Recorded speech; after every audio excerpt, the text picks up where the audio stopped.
In today's video, I'm going to teach you how to add a currency in QuickBooks Online, whether you're running a global business or just dealing with transactions in multiple currencies. This process is quite straightforward. Let's dive in and guide you through each step to ensure you're setting this up correctly and efficiently. First, let's start by signing into QuickBooks. You can do this by clicking on the Sign In button. Once you've initiated the login process, select QuickBooks Online from the options presented. This will direct you to the main login page. Here, you'll need to enter your credentials, ensuring you're using the correct email or username and corresponding password. Once you have entered your details, press continue and you should be signed in successfully. Now once you're logged into QuickBooks Online, direct your attention to the top right corner of the interface.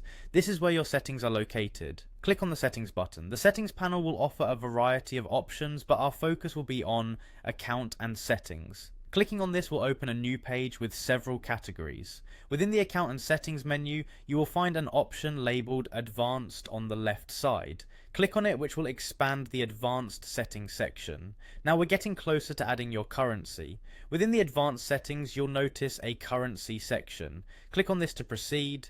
Next, you'll want to enable the multi-currency option. This option allows QuickBooks to handle multiple types of currencies in your accounts, making it invaluable for international trade and operations. Click to turn on the multi-currency feature.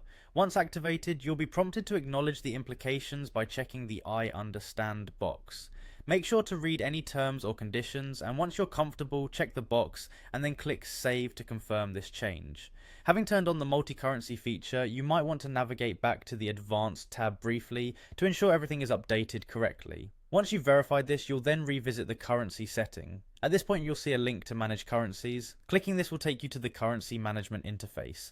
Here you'll find an option labeled Add Currency. Click on it to begin adding your desired currency to QuickBooks Online. A drop-down menu will appear allowing you to select the specific currency you want to add. Choose the currency relevant to your business or transactions from this list. Once you've made your selection, one final step remains. Click the Add button, and that's it, you've successfully added a new currency in QuickBooks Online.